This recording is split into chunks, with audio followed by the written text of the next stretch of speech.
Good morning बच्चों। आज मैं आपको डिस्पर्सल ऑफ सीड का एक वीडियो लेक्चर बताऊंगा। वीडियो लेक्चर बना रहा हूं मैं। आगे मैंने सीड्स का सारा पोर्शन ख़त्म कर दिया था और फ्रूट्स का स्टार्ट करने वाला था, लेकिन मैंने देखा कि डिस्पर्सल ऑफ सीड पे भी कभी कभी क्वेश्चन आते हैं। तो एक छोटा सा वीडियो लेक्चर अबाउट 10-12 मिनट्स का बनाया हुआ है, आप देख लीजिए। तो डायरेक्टली हम आ जाते हैं अपने सब्जेक्ट पे, ठीक है। तो अभी डिस्पर्सल ऑफ सीड ज़रूरी क्यों है भाई? अगर सीड वहीं पे गिर जाए और वहीं पे पेड़ लग जाए तो क्या प्रॉब्लम है? प्रॉब्लम तो है ही, क्योंकि अगर पेड़ वहीं पे लग जाएगा तो सॉइल के साथ उसका अपने पेरेंट प्लांट के साथ कंपटीशन हो जाएगा, तो न्यूट्रिशन कम, पेरेंट प्लांट को भी कम मिलेगा, उसको भी कम मिलेगा। दूसरा, अगर उसके छाँव में दूसरा प्लांट ग्रो कर रहा है तो उसको सनलाइट नहीं मिलेगी, तो जो बेसिक दो न्यूट्रिएंट्स और सनलाइट दो चाहिए होता है प्लांट को, वो नहीं मिलेगा। इसीलिए डिस्पर्सल ज़रूरी होता है। तो डिस्पर्सल के लिए डिफरेंट मैकेनिज़्म है। बेसिकली हम 4 मैकेनिज़्म पे कंसंट्रेट करेंगे कि एनेमोकोरी, हाइड्रोकोरी, जूकोरी और ऑटोकोरी। अभी ये CHORY कोरी है, वो आप बराबर जहन में रख लीजिए, दिमाग में रख लीजिए, क्योंकि जब आप पॉलिनेशन में आएंगे तो यहाँ पे फिली यूज़ होगा। और यहाँ पे जब सीड डिस्पर्सल में ये पॉलिनेशन जब मेल गैमेट फीमेल गैमेट के पास जाता है तब हम एनेमोफिलस ऐसा बोलेंगे, लेकिन जब सीड का डिस्पर्सल आएगा तब हम उसमें कोरी बोलेंगे। तो बेसिकली 4 हैं: एनेमोकोरी, हाइड्रोकोरी, जूकोरी और ऑटोकोरी। एनेमो माने विंड, जो विंड की हेल्प से जो सीड डिस्पर्स होती है उसमें हम वर्ड यूज़ करते हैं एनेमोकोरी।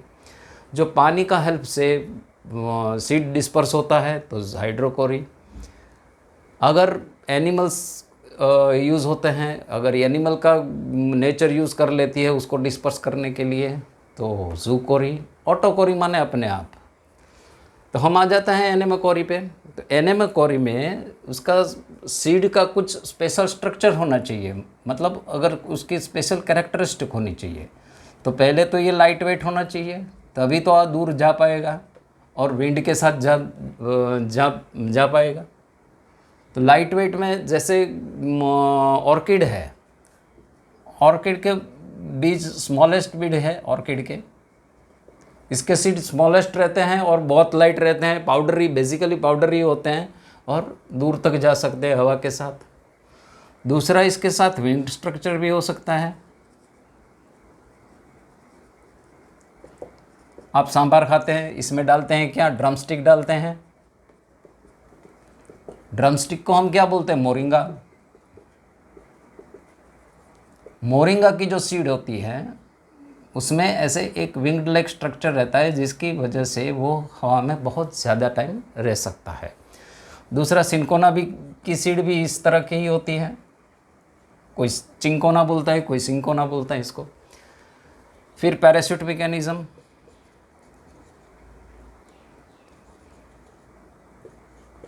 Parachute mechanism basically actually parachute mechanism में बेसिकली पैराशूट जैसा स्ट्रक्चर होता है, लेकिन एग्जैक्टली पैराशूट नहीं होता है। जैसे कि हम कंपोजिट फैमिली, कोई बुक में ये कंपोजिट फैमिली को एस्टेरेसी फैमिली ऐसा भी दिया है, एक ही है एस्टेरेसी फैमिली। इसमें दोनों के फ्लावर आते हैं, उसमें जो कैलिक्स है it is modified into pappus,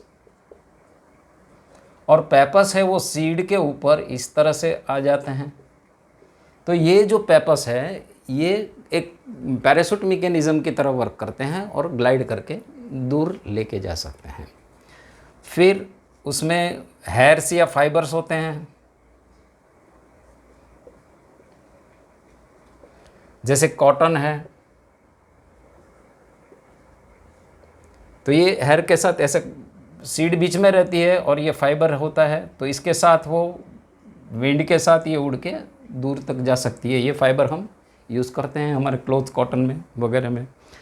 तो ये हुई एनेमोफिली की बात, मतलब जो सीड है वो हवा से या विंड से डिस्पर्स होते हैं। अभी हाइड्रोकोरी की बात करेंगे। हाइड्रोकोरी में पानी का नेचर है वो पानी का यूज़ करती है, किस तरह से। सीड है वो फ्रूट के साथ लगी रहती है। आप कोकोनट देखे होंगे, तो कोकोनट में जो दूसरा जो कॉयर जो हम यूज़ करते हैं नॉर्मली मैट्रेसेस में, रोप्स में वगैरह में यूज़ करते हैं, उसकी वजह से कोकोनट बहुत लाइट वेट हो जाता है। उसके साथ जो फ्रूट है वो पूरा पानी में फ्लोट करता रहता है। तो बेसिकली ये लाइट वेट होना ज़रूरी हो जाता है, तभी तो ये फ्लोट कर पाएगा, नहीं तो ये डूब जाएगा। इसका एग्जाम्पल है कोकोनट। अभी बात करते हैं ज़ूकोरी। तो पहले ज़ूकोरी में एनिमल की हेल्प लेते हैं। तो एनिमल की हेल्प लेने के लिए पहले तो एनिमल उसके पास आना चाहिए। तो basically something should be edible in it, उसमें कुछ खाने लायक चीज़ होनी चाहिए कि तभी तो एनिमल आएंगे वहाँ पे। अभी एनिमल आए तो उसके साथ वो चिपकना चाहिए। तो ऐसे टाइगर नेल, ऐसे इस प्लांट को हम टाइगर नेल बोलते हैं, इसमें इस टाइप के हुक होते हैं, वो एनिमल के साथ चिपक जाते हैं। दूसरा, वो कभी स्टिकी भी हो सकता है। इसका एग्जांपल है टाइगर नेल। लास्ट वन है ऑटोकोरी। ऑटोकोरी में एक जो फ्रूट है वो अपने आप एक्सप्लोड हो जाता है, और एक्सप्लोड होने के बाद वो बीज एकदम दूर से, जैसे ही पानी गिरता है फ्रूट पे, तो ये वाली सीड है वो एकदम से एक्सप्लोड करती है और सीड काफ़ी दूर जाके गिरती है। ये बैलेज़म में हमको देखने को मिलेगा।